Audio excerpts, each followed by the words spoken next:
Hey everyone, welcome to the Church Brand Guide podcast. This is Michael Prasad. Glad to be with you today. In fact, we have a guest that's going to be with us. His name is Bobby Bogard. And Bobby and I are going to talk a little bit about change. Like, how do you help a church and leadership go through this idea of change? That's always one of the things that we come across as we're working with different churches is how do we get our leadership to change, our board, maybe our congregation? How do we get some of that to take place if you've been around for a little while? So Bobby's going to give us some fresh insights. And he's also going to give us some insights into some big questions that we've heard some of you guys asking on social media. So I'm going to throw a couple of them out to him and see what he has to say about some of that. So Bobby, why don't you take a moment? Welcome on the podcast. How are you doing? It's great to be with you, Michael, and we're doing well. We're surviving the winter vortex up here in Michigan, and but enjoying life, enjoying the journey. Yes, sir. Excellent. Why don't you tell us a little bit about your journey? What are you up to right now? Okay. Yeah. We've been in ministry for 44 years now. Have experience in church planting, youth ministry, conferences, being a part of a couple of mega churches with multi-sites and big budgets and large staff. And so we've kind of lived the gamut in ministry and have joined the journey all these years. And so we're now in Michigan. We're the director of operations for LINC Network of Churches. And we have about 60 churches that are part of our relational network, and we plant churches. We help churches plant churches, really. And then I'm also about a year and a half ago began a journey to launch a new initiative in my life called Bogard Group Ministries, where we help make leaders and churches succeed. Excellent. And then you spent a little bit of time with Gateway Church as well. In fact, I heard you on a different podcast talking a little bit about that. Is there one takeaway you could share with us that just very quickly about your time at Gateway? You know, Gateway, like Church of the Highlands and some other churches in our nation have just seen tremendous growth over the years. And having been a part of several other different organizations, I think the one takeaway that you inevitably have when you're on staff at Gateway is there's a culture of health, and that encompasses a lot of things, but it's a healthy organization, and under the leadership of Pastor Robert Morris, who is just, he's the real deal. I've seen him in front of people, and I've seen him in the back, back room and in our personal lives, and just love him and his wife and their family. They're just genuine people, love God and love the kingdom. So genuineness is, that's something we've experienced too as we've come in contact with the Gateway. And one of the things we love to do on this podcast is to share ideas and different things from different places so that we can learn. So we can get ideas of like, hey, what is it that's in the secret sauce over there that's might be something that we can use if it lines up with who we are and our DNA. And genuineness is probably something that every church should be something that every church is able to use. So let's just talk about a couple things real quick as it pertains to change and introducing the idea of change. So every church comes to a time where they've got to make some changes for one reason or another. Do you have some insights of what to look for? Like, what are some signs when your church might need to change? There are different benchmarks that really constitute whether change needs to be made. I think churches on different levels experience different needs for change and really catalysts for change. But I'm reading a book right now by Samuel Chand called Leadership Pain. And one of the things that he points out in there that, growth equals change and change equals pain. And one of the reasons we resist change is because, the pain of change doesn't override the pain of staying the same. Does that make sense? So it's easier, it's more comfortable to stay the same than experience the pain that's involved in change. And so a lot of churches, a lot of ministries, individuals, we resist change because we know that change is going to bring about a difference of lifestyle, a difference of economics, a difference of systems and organizations and processes. And so that doesn't answer your question, but I'm just saying that one of the reasons we never enter into change is because of the significant difference that's made on the other side of it. But in looking at, what constitutes change or would be benchmarks for a church or an organization that change is necessary, of course, when you're in a growing season, growth automatically constitutes change. So if you add more people, then there are more people that need to be cared for. And as a result of more people needing to be cared for, then maybe the process and systems by which you cared for them in the past become obsolete, and things start falling through the crack as far as being able to care for people. And so I think that's one sign. Growth in and of itself constitutes change. So we get calls from different churches in what we do, our line of what we do, and they're asking for a new logo or a website, something along those lines. And we get on. We're kind of at a tail end of a change process. Is usually how it works. They work through some things and they realize we've got to do some things differently. And by the time we are able to come into the picture, it's towards the tail end of that. And they want to level up in different ways as a ministry.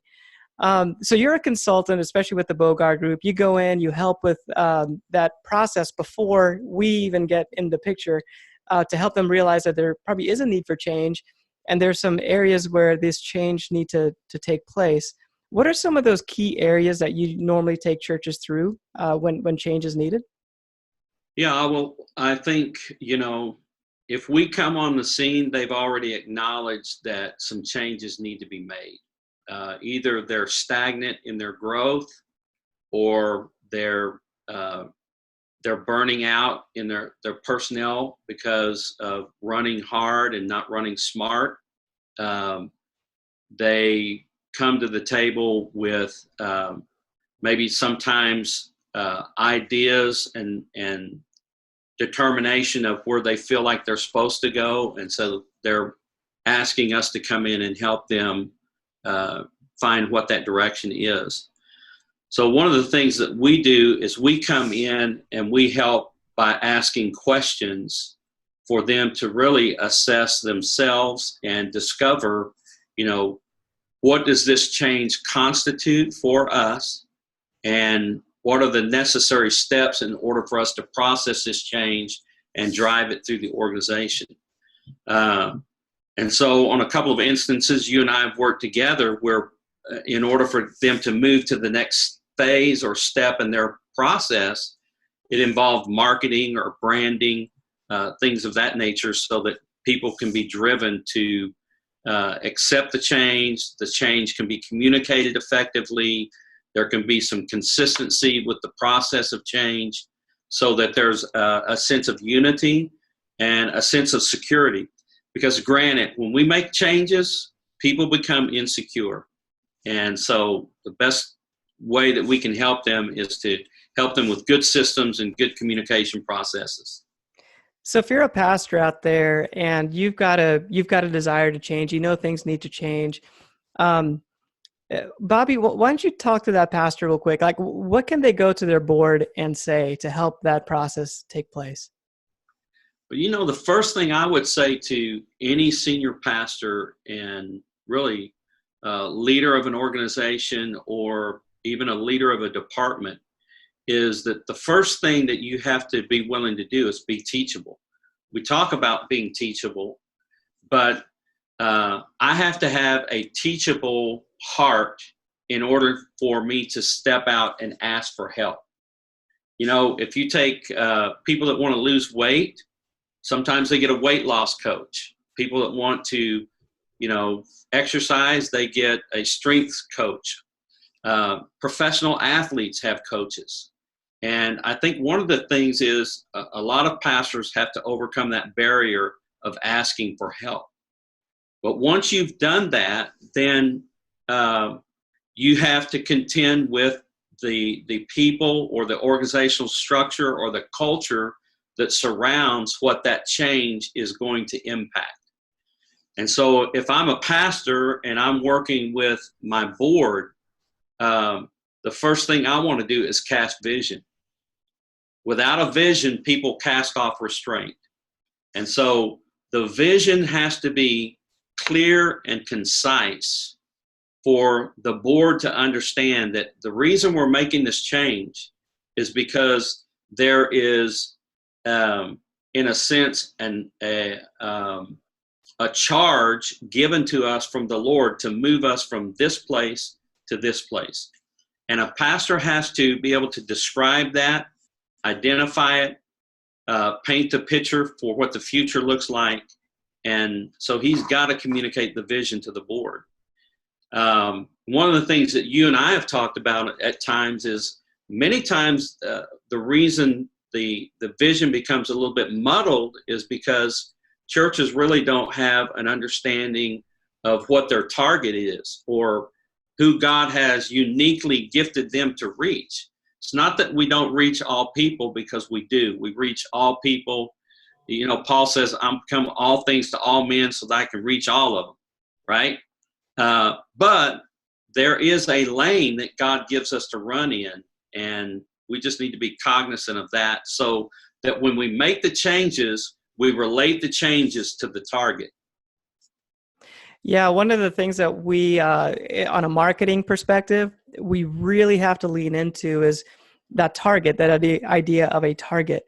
On a marketing side, if you try to communicate to everyone, then you create a lot of noise and it becomes attractive to no one. So we really try to cut through that and try to get to a ideal. And a lot of times the ideal is not necessarily a demographic. It's not male or female. It's not an ethnicity. A lot of times it's a mindset. It's like, what does this person think like? And how can we as a church help them? And how can we set ourselves up as a guide? Now, I know you, go ahead, Bobby. Do you have something to add to that? Yeah, because, that goes back to the communication process, Michael. Sometimes we tend to communicate in our language. It's just like a husband and wife, okay? They both have different love languages. And if I just communicate all the time in my love language, and I never speak her language, then there's an impasse. There's no congruency to our relationship. And so one of the things we have to understand is the audience that God's called us to reach, and what's the language that they're speaking? What are the pain points in their life that need to be addressed? What are our changes in our structure or our implementation of ministry has to be focused toward that audience that we're trying to reach. And I think that's where we miss it a lot of times, especially, again, in implementing change. If we're just changing because somebody gave us a good idea, then we're missing the mark. The change has to be related to the vision, and the vision is focused on the audience that God's gifted us to reach. So once a change happens, let's say you've gotten to the point where you've done that, you've implemented it, you've painted the wall a different color, you've changed the logo. How do you get people to follow you? Like, how do you get as many people as possible to come along for the journey? Any tips? Again, if I put it this way, okay, so everything that God has, I put it this way, all ministry is relational. Okay, if I don't have a relationship, then ministry exchange doesn't take place. And so if I'm going to drive the vision of change into my organization, then I have to do it from a relational, visionary context, if you will. So my first line of change has to take place within my senior leadership. The senior leadership has to embrace the change. They have to have buy-in. To have buy-in, they need to have a voice at the table, and they need to have input into the nuances of what that change will entail. The second thing then is helping them have the tools and the resources to drive that into our key volunteer leadership, because the local church is a volunteer driven organization, if you will. So my key leaders have to understand. They have to be able to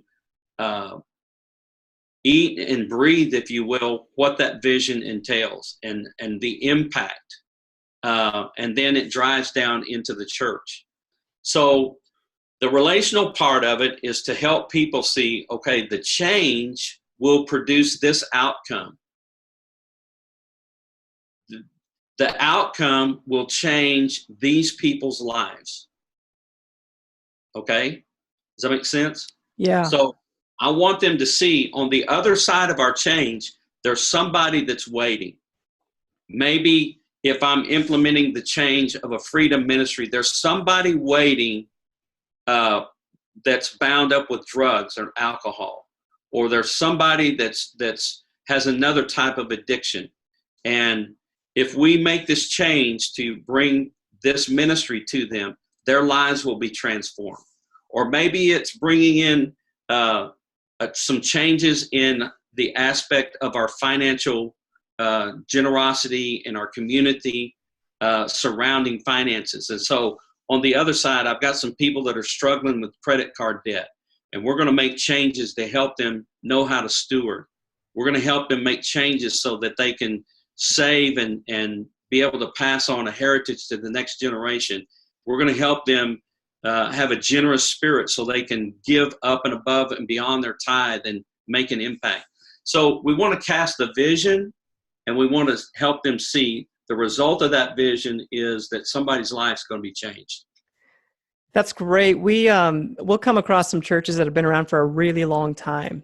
They have members, maybe upwards of 100 years. They have members that have been there since they were young, and it's been decades and decades. And maybe a pastor comes along and they want to make some changes. Yep. And I think what you were saying is that it's an inside-out approach. You know, if you start from the inside, invite people into that process, share the vision, share the need, share the results that we are. It's not just a change, It's because we want to impact lives. And if you want to be a part of that, then hey, let's go. Let's do this. Yeah. And we've seen that leaders that do that well are able to lead through that change really well. Yeah, and if you go back to one of John Maxwell's old stories, when he first started in ministry, he started in a rural community. And in order to implement changes, he realized that, leadership is influence. And at that point, he didn't have the greatest influence in the room with the board. But I forget the guy's name, but let's say it's Clyde. Clyde had the greatest influence in the room. So what John began to do is he began to meet with Clyde, out at his farm before each board meeting, casting the vision, getting buy-in from Clyde so that when they went into the board meeting, the influencer in the room would be able to carry the vision and the voice of the change. Now, that's not manipulation. That's just good leadership. And so you have to, especially in the context you just mentioned, where you've got people that have been there forever and we've always done it this way, and why should we have to change? And because change means pain. I might lose my favorite pew or whatever. Well, you have to do that through the relational context of influence. And so that's leading down. If I'm a staff member, and let's say that, I need to make some changes in my department to enhance the vision of the church, then I've got to come in with my oversight or my senior pastor and begin to cast the vision up through the organization so that people can see what I see. I love what my pastor, Dwayne Vanderklot, says. He says, the best decisions made closest to the problem. The problem with that is many times the board is setting disconnected from what's going on in the everyday life.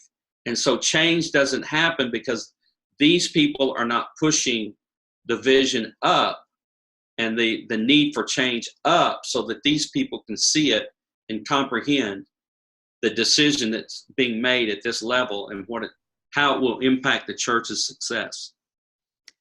Change in churches are usually the churches that are the ones that are growing. They're the ones that are, just in a very, very general sense, like the ones that are willing to adapt and to see that things aren't what they used to be. I'm not super old, but even when I was a kid, church was different. Like there was almost hey, we just go to church mentality, and we just go to that church, or they go to this church. But now today, like that's not the mentality. Going to church is awkward, or asking somebody to come to your church is kind of awkward. So I feel like churches that embrace this idea of like, hey, we've got to do something a little different. The tools that we have are different than what they were when we were younger generations ago, and we have to communicate a little differently.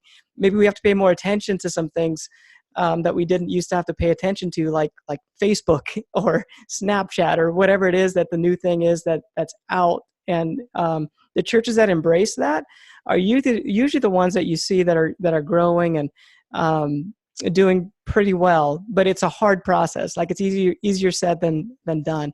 So hopefully this episode, this podcast, just helps you as a church leader, whether you're a lead pastor or a communicator of some kind, graphic designer, whatever you might be in your church. Just process that idea of like, how do I bring change to my church? Because there's probably a great likelihood that you probably need some change in some way to take place. So Bobby, we usually get a question. So I want to give you an audience question real quick before we end this podcast episode.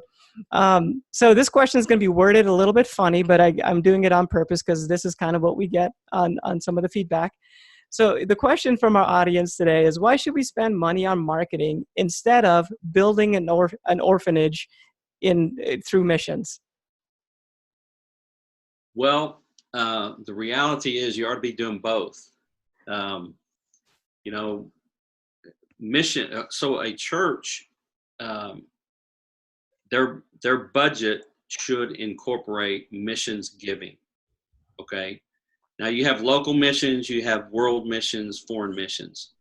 Now there are some marketing dollars that get allocated in both of those contexts because, if we're going to build a water well in wherever, and our congregation needs to be connected to that water well and see what their missions dollars are doing as a congregation. Marketing is a part of that process. We want to help them see, contextualize what their giving is doing, the life change that's happening on the other side of their giving. Locally, it might be, let's say, for example, that we're partnering with a sex trafficking ministry, and we're seeing some young ladies come out of sex slavery. And so marketing is a part of that because marketing tells the story. It communicates, the process and the vision and the cost. And so marketing and missions kind of go hand in hand in that context. But there are also marketing dollars that I feel like should be a part of the local church budget to push the vision of the house forward. And some of those marketing dollars would be in branding, in our visualization, our announcements that we do on the weekends, promoting whatever youth trip or maybe missions trip that's taking place. If we're connected to Israel, you're marketing to your, in a sense, you're marketing to your congregation. So marketing dollars need to be a part of every church's budget because you're going to use those marketing dollars in many different facets. So I don't know that you could say, hey, there's a right, we only do missions, we don't do marketing, or we only do marketing, we don't do missions, because they're blended. You can't get the two apart. Yeah, thanks for speaking into that. I really appreciate just your years of experience and wisdom, just kind of talking through some of that. We found that that marketing is something that is really healthy because you're thinking outward. So anytime an organization is able to think beyond themselves, it's healthy. Like you begin to do things that are good for the organization. Whenever you're looking internally all the time, you become kind of weird. Well, even going back to what we talked about earlier, communication for change. So you're like, for example, websites, some websites haven't been looked at in 10 years and they're so outdated and the information on them is wrong. So you need marketing dollars to keep like a website current, to keep, maybe your blogs on your website current and driving people to those, the information that your congregation needs to access through the website, also driving your social media traffic into the context of the website so that they can find out who you are. Because today's culture, you don't just drive into a town and decide to go to that church building. In today's culture, they're checking you out on Facebook before they ever come, or they're Googling the information on your church before they ever set that foot in your church. And so a lot of churches are really taking advantage of marketing in this respect. Hey, plan your visit. On their website, they have, hey, plan your visit. And they help you come into a guest experience that far exceeds someone that just shows up and then I'm greeting you out of the blue. If I'm helping them set up their visit, then I've already got their kids checked in. I've got name badges, that are appropriate for, whatever age group that demographic that they're going into, whatever the context is, I'm helping them have an experience of fellowship and relationship that's deeper, only because I was cognizant of what marketing entails. Yeah, it's serving. You're just serving. It's just another way to serve your community. Bobby, thanks for coming on the podcast today. What are some ways that people can connect with you or just see more about what you're doing? Well, we have our website, bogardgroup.com. And thank you, Michael, for helping us put that together. So they can visit us at bogardgroup.com, or they can visit us on Facebook, Bogard Group. Everything's Bogard Group. So they can visit us on Facebook or LinkedIn, and they can see some of the resources that we're putting out there, some of the videos that we're doing on leadership and things of that nature. Yep. Excellent. So everyone, I want to encourage you, go check it out, the Bogard Group platform, the website, and social media. And thanks again, Bobby, for coming on and for providing some value to the audience. It was my pleasure. Thanks for having me, Michael. Is your church the best kept secret in town? Would you like to change that? Companies use branding and marketing to attract people. They turn strangers into customers. I've seen that churches that use marketing principles are able to build awareness so that more people show up on the weekends. Greater life change is able to take place as a result of people showing up. They become part of something greater than themselves. As they discover their purpose, their life truly makes a difference. There are 5 key areas of marketing that I want to help you understand, and I've created a video series that's free to help you do that. The first area is strategy. A church needs to have a great strategy, and I'll show you what a great one looks like for most churches. The second area is website. The website truly is the front door to your church. People check you out there first before anything else. I'll show you how to get one right so that it invites people on a regular basis. The third is your branding. It's your logo, your colors, your fonts. We want to make sure we get that right so it's in line with your vision. The fourth area is your events. We need to make sure your events are presented well so people show up, and not only that, they stick around. They come back after the event is over. And the fifth is you need to have a roadmap. You need to have something, a step-by-step guide. And I want to provide you with some customizable downloads so that you're able to create a strategy for your church that's custom for your church. So I created this series because I believe it will be a game changer for your outreach. You'll be able to reach more people as a result of applying these five things that I'm talking about. Get the 5-step church marketing makeover video series. It's free. Just go to churchbrandguide.com and you can jump in.